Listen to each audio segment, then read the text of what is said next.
अफगानिस्तान एक ऐसा मुल्क जिसके 7 बिलियन डॉलर्स अमेरिका की बैंक्स में फ्रीज पड़े हैं और अमेरिका ये रकम अफगानिस्तान को वापस भी नहीं कर रहा, जिसकी वजह से इस मुल्क में सीरियस इकोनॉमिक क्राइसिस देखे जा सकते हैं। और इसी इकोनॉमिक क्राइसिस की वजह से 2 करोड़ से ज़्यादा लोगों को तो अफगानिस्तान में खाना तक मुयस्सर नहीं। एक रिपोर्ट के मुताबिक 60 लाख से ज़्यादा लोग अफगानिस्तान में मरने की कगार पर हैं, सिर्फ़ और सिर्फ भूख की वजह से। लेकिन इन सारे क्राइसिस के बावजूद अफगानिस्तान एशिया की सबसे लार्जेस्ट आर्टिफिशियल रिवर बना रहा है, जो कि इस मुल्क की इकोनॉमी के लिए गेम चेंजर साबित हो सकती है।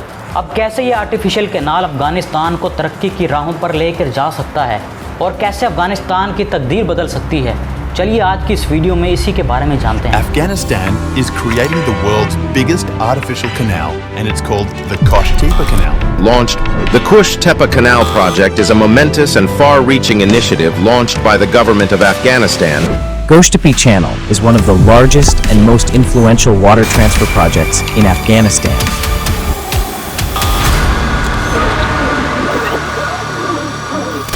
दोस्तों, इस कैनाल प्रोजेक्ट को समझने से पहले हमें अम्मू दरिया के बारे में जानना होगा।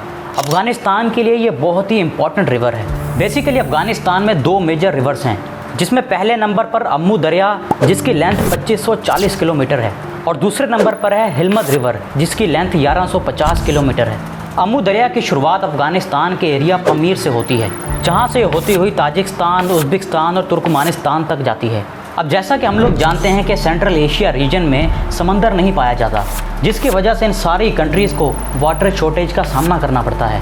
तो यहाँ पर इस सारे रीजन के लिए अम्मू दरिया बहुत ही इंपॉर्टेंट रोल प्ले करता है, जहाँ ताजिकिस्तान, किर्गिस्तान, उज़्बेकिस्तान और तुर्कमानिस्तान को 80% वाटर यही दरिया यानी कि अम्मू रिवर ही सप्लाई करता है। इन सारे कंट्रीज़ में अफ़गानिस्तान वो वाहिद मुल्क है जहाँ से इस रिवर की शुरुआत तो होती है, लेकिन अफ़गानिस्तान ने इसका कभी पानी यूज़ नहीं किया। और अफ़गानिस्तान में जिस एरिया से ये रिवर गुजरती है उसके आसपास के एरिया में हमें बहुत ज़्यादा खुश्क साली भी देखने को मिलती है। यहाँ पर एक बात याद रहे कि अफ़गानिस्तान का ज़्यादातर हिस्सा खुश्क पहाड़ों से घिरा हुआ है, जिसकी वजह से अफ़गानिस्तान में रहते लोगों को भी वाटर शॉर्टेज का सामना करना पड़ता है।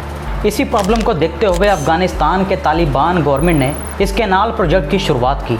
इस प्रोजेक्ट की मदद से अफ़गानिस्तान अपने नॉर्दर्न एरियाज़ को खुश्क साली से निकालने में कामयाब हो पाएगा। और अफ़गानिस्तान का ये जो आर्टिफिशियल कैनाल प्रोजेक्ट है, इसका नाम है कोश-टीपा कैनाल। अफ़गानिस्तान की नॉर्दर्न साइड की खुश्क साली कम करने के लिए इस कैनाल की शुरुआत बल्क प्रॉमिस के कलधार एरिया से होगी। लगभग 285 किलोमीटर का रास्ता तय करके ये कैनाल फरियाब प्रॉमिस तक पहुंचेगी। इस कैनाल की water carrying capacity 650 cubic metre per second बताई जा रही है। इस कैनाल की मदद से करीब 5,50,000 हेक्टेयर्स के एरिया को इरिगेट किया जा सकेगा और इस कैनाल का पानी अम्मू दरिया से ही लिया जाएगा।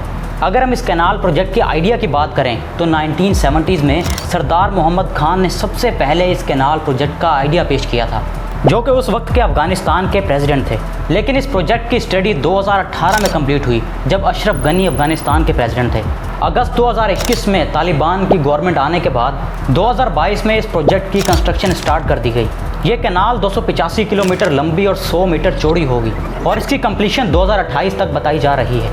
और इंटरेस्टिंगली एशिया की ये सबसे लार्जेस्ट आर्टिफिशियल कैनाल प्रोजेक्ट होने वाली है। ये कैनाल अम्मू दरिया का 25% ऑफ वाटर को शेयर करेगी और इस कैनाल की लेंथ अफ़गानिस्तान के 3 प्रोविंसेस को कवर करेगी। अगर आज की बात करें तो 2600 से ज़्यादा मशीनरी और 4000 वर्कर्स दिन रात शिफ्ट्स में काम करके इस कोश-टीपा कैनाल को बना रहे हैं।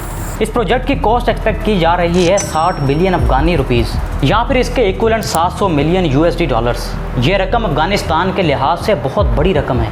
यहाँ पर एक इंटरेस्टिंग बात यह भी है कि अफ़गानिस्तान इस सारे प्रोजेक्ट के लिए कंक्रीट का यूज़ नहीं कर रहा, यानी कि ये कैनाल पक्की नहीं होगी, जिसकी 2 रीज़न्स हैं। पहली तो ये कि कंक्रीट यूज़ करने से इस प्रोजेक्ट की कॉस्ट में बेहद इजाफा हो जाएगा, जो कि अफ़गानिस्तान अफोर्ड नहीं कर सकता। दूसरा फ़ायदा ये कि 22% ऑफ वाटर सीपेज में ज़ाया हो जाएगा। अब आप सोच रहे होंगे कि ये तो ज़ाया हो रहा है, इसमें फ़ायदा कैसा? तो बेसिकली इसका फ़ायदा ये है कि जहाँ से ये रिवर गुजरेगी उसके आसपास के 1 किलोमीटर की रेंज तक ज़मीन का वाटर लेवल ऊपर हो जाएगा, क्योंकि खुशसाली की वजह से यहाँ का वाटर ग्राउंड लेवल बहुत नीचे जा चुका है। तो यह भी अफ़गानिस्तान के लिए फ़ायदेमंद साबित होगा। इसी के साथ साथ अगर हम अफ़गानिस्तान के रहने वाले लोगों की बात करें तो ये 60,000 घरों के लिए फ़ायदेमंद साबित हो सकता है, स्पेशली 3 प्रोविंस के लिए। बल्ख, जोज़जान और फरियाब। ये कैनाल प्रोजेक्ट लोगों के लिए एग्रीकल्चर सेक्टर में जॉब क्रिएट करेगी, जिसकी वजह से अल्टीमेटली अफगानिस्तान की इकोनॉमी भी बहुत हद तक बेहतर हो सकती है।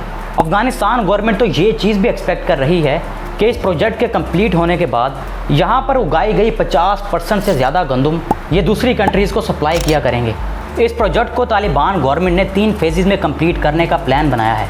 पहले फेज़ में 108 किलोमीटर के एरिया को कवर किया जाएगा, जो अम्मू दरिया से स्टार्ट होकर बल्ख प्रोविंस के दौलताबाद डिस्ट्रिक्ट तक जाएगा, और ये फर्स्ट फेज़ ऑलरेडी कंप्लीट भी हो चुका है और इसको बनाने का खर्चा अब तक तकरीबन $94 मिलियन तक बताया जा रहा है। प्रोजेक्ट के सेकंड फेज़ में कोस्ट टिपा कैनाल दौलताबाद से जोज़ान प्रोविंस से होते हुए फरियाब प्रोविंस तक जाएगी, जहां ये इस प्रोविंस के अंदोखे रीजन तक जाएगी और इसकी लेंथ करीब 177 किलोमीटर तक होगी।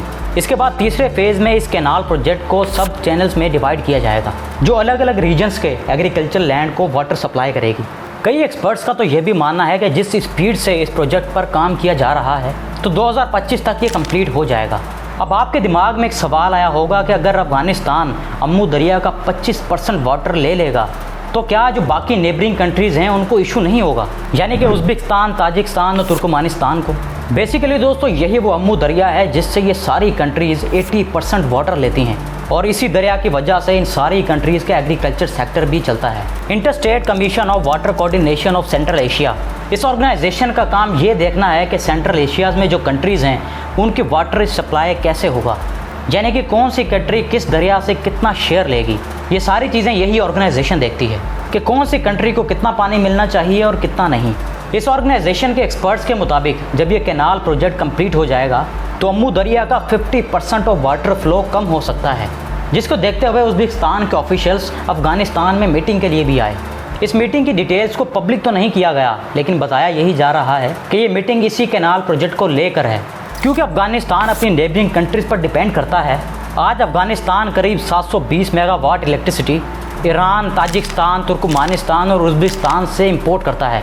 वहीं अफगानिस्तान से यूरोप में होने वाली ट्रेड की 2 मेजर रूट्स तुर्कमानिस्तान और उज़्बेकिस्तान से ही होकर गुजरते हैं, जिस वजह से अफगानिस्तान सिर्फ इस कैनाल प्रोजेक्ट की वजह से अपनी नेबरिंग कंट्रीज़ यानी कि तुर्कमानिस्तान और उज़्बेकिस्तान से अपने रिलेशन ख़राब नहीं करना चाहता। कई सालों से जंग होने की वजह से आज अफगानिस्तान बाकी एशियन कंट्रीज से बहुत पीछे रह चुका है, लेकिन कोस्ट टिपा कैनाल की वजह से अफगानिस्तान बहुत ज़्यादा तरक्की कर सकता है।